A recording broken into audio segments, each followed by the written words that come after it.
What's up, YouTube? Just real quick, I'm probably not going to be making videos regularly. It's going to be a one-off. This is just I've been playing some Marvel Strike Force, and there's been talks about how to do lane 5, so I thought I'd just make a quick video how I do it. The main idea here is the outside four guys are really the danger, and the inside guy is the taunter. So I actually recommend Vision, and what I do is I'll just go ahead and ability block the sniper because the sniper is who's going to do the most damage, and I just taunt first round Captain America, and you'll see that he'll block and take most of this damage, and it won't be much of an issue. And since you ability block the sniper, then you can pretty much take him out before he does any of his big moves. Vision's able to do his buff cleanse the second round. And that's pretty much it. You've contained all of your damage on Captain America. You use a ability block from Vision, and then his buff cleanse, and then after that you just use Vision to kind of do offense down. I think that's why I recommend this team. Now, with that said, it's basically this team's going to take you through nodes 1 through 4, and you just take out the damage dealers first. So you see I'm swiping the outsides, then I took out the left sides here. And that's pretty much it for this first node. This first node's really, really, really easy once you have this team. Quake provides the slow, Night Nurse provides the heals, and Vision is really there for the offense down and some quick ability blocks in all of these rounds. With that said, I think what you can also do is, I think on the second node, the node after this, instead of Vision, what you can do is turn meter crank actually, he pops up right here, is Mr. Hawkeye. So for real quick, what I'm going to do right here is I'm going to put a slow, offense down on all of these units. I have Quake's ultimate to level 5, which is really useful. And then what you'll see I do is, again, I start to take out these snipers. I'll put some offense down where I can. And that's pretty much it for the first round. You'll see it's pretty easy for this first node to escape basically flawless. I can pretty much usually do flawless these first 3 nodes. The boss node definitely usually puts some damage on me, and there's a chance that this team could lose a character on the third node.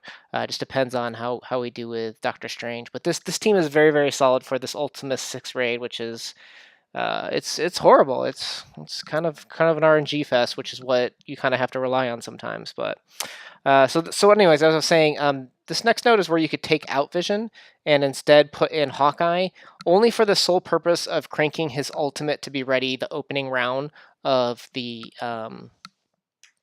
boss node with Red Skull.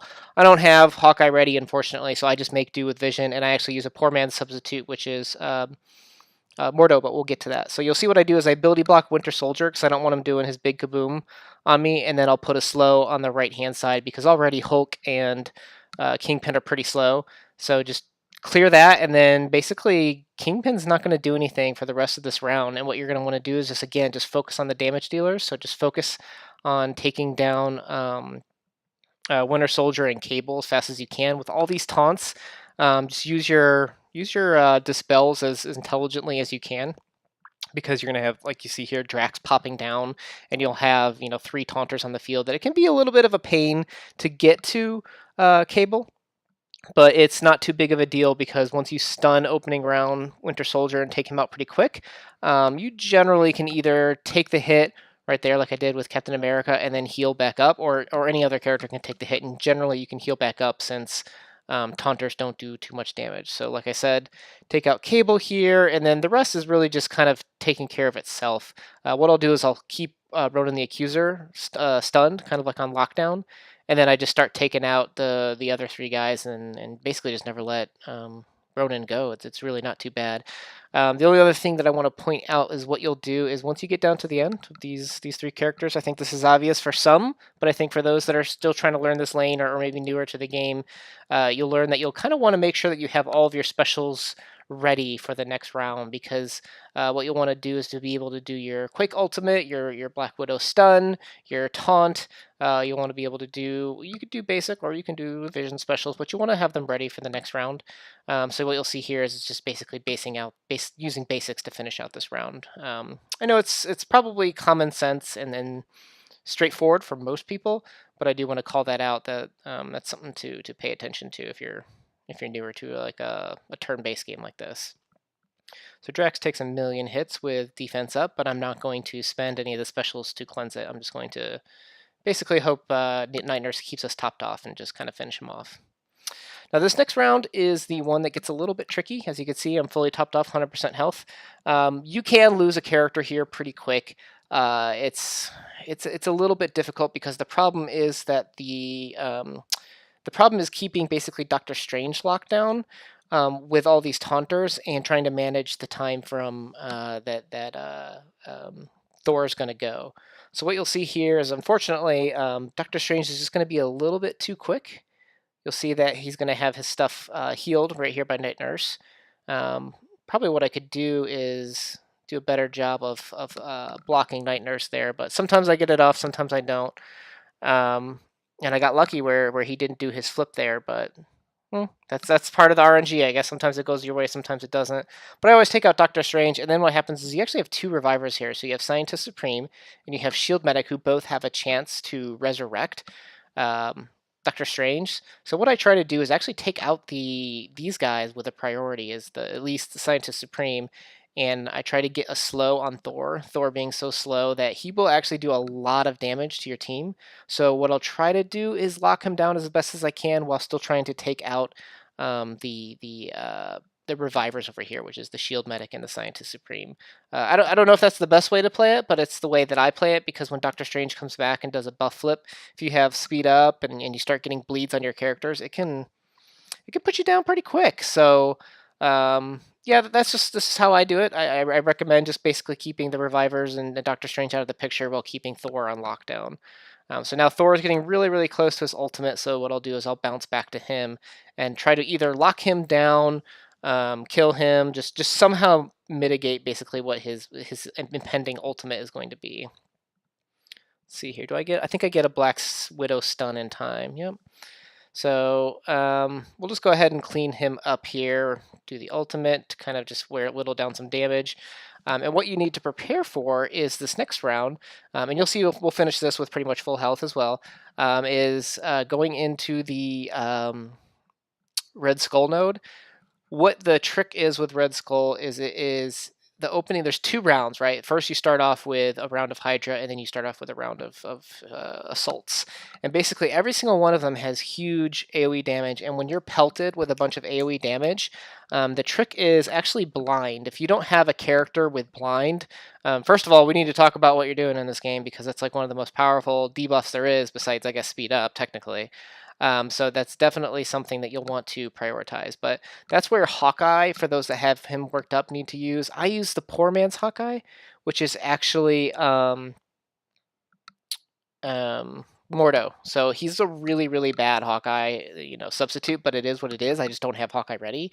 But what you'll want to do is blind the outside guys, put offense downs on the outside guys, and slow them down, because the idea is you don't want to take all of those AoEs at the same time. So what you're going to see is I'm going to take out Vision, because Vision's great for offense down, but that's what I have Quake there for, since it's just the opening rushes. So you use Quake to get offense down on everyone, because there's not too many characters, and then you use Mordo to hopefully blind people. If you had Hawkeye, like I said, he'd be better.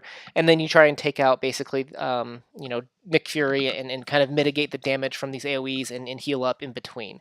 So you'll see I got at least one blind off on one of the outside guys, so I don't want to kill him first. I'm going to let his AoEs go. See, so he's going to miss all of that stuff, which is better than an evade, because if I had blinds on multiple guys here, they'd all miss, as opposed to an evade, it would just miss that first guy. So now what you'll see I'm going to do is just basically a bunch of AoEs. I'm going to slow down the inside group of people. Make sure I just think Nick Cage is Nick Fury, Nick Cage. Nick Fury is very dangerous, so I always try to get to him first. And here's another example where Hawkeye would be better. You see how I'm stuck behind Captain America because I can't dispel his stuff. If I had Hawkeye here, it'd be better to dispel all of these buffs you see, and then I could have quickly taken out Nick Fury. So another reason why Hawkeye is a beautiful selection here as opposed to Mordo, because Mordo kind of is random and doesn't do the dispel the way that Hawkeye does. So eventually we're okay. So he's going to be done with his taunt. I needed to target Nick Fury there. And again, I should have put probably not focused on Nick Fury there, but it's fine. And now we're getting down to the end of this. So we're going to slow as many people as we can, and we're going to bring back the control element, because what we're going to do is start taking these guys out one by one with mostly basics, so that we have specials ready for the second wave that pops down, which I said is going to be all those shield assaults. And it's going to be the same thing. Put offense down on everyone, try to get blind on as many of the AoE outside characters as you can, and then try to take out the ones that haven't gone or did go, and just try and push through the node that way. So this is pretty much how you do a perfect nodes 1 through 4. RNG doesn't always go your way. Like, like sometimes it might be better just to back out than to lose a character. But I found this to be the very consistent way to do this lane, at least the opening part of it. So again, get offense down as many guys as you can, and just like how Nick Fury was like the dangerous one in the back, the dangerous one here is kind of Winter Soldier. So what you're seeing I'm going to do here is try and put the stun on him with Mordo. Great. So I got a few blinds off, so he missed all of his attacks.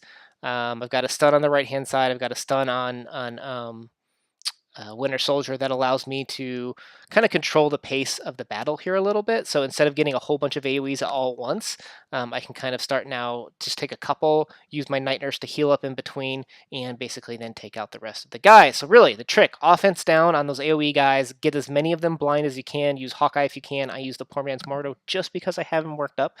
And that's how you kind of survive doing the Red Skull mission with, 1 through 4, with basically getting out of there with mostly full health. You should kind of, particularly after their AoEs go, these guys aren't too dangerous. That it should allow you to have all your specials, all your characters ready to do the rest of the lane. I can't do the rest of the lane yet at level 65 and with my current roster without losing and doing them perfect the way I can here. So once I figure that out, or once we know what levels are needed and available to do that, that's what we'll do. But that's pretty much it. So as you can see, I'm just kind of cleaning up here, and it's not really too much of an issue. So with that, good luck with those that get stuck on lane 5. It tends to be one of the easier ones, so it'll be an issue. It won't be an issue. This one tends to be pretty easy, and this is kind of how you do it. So good luck, guys.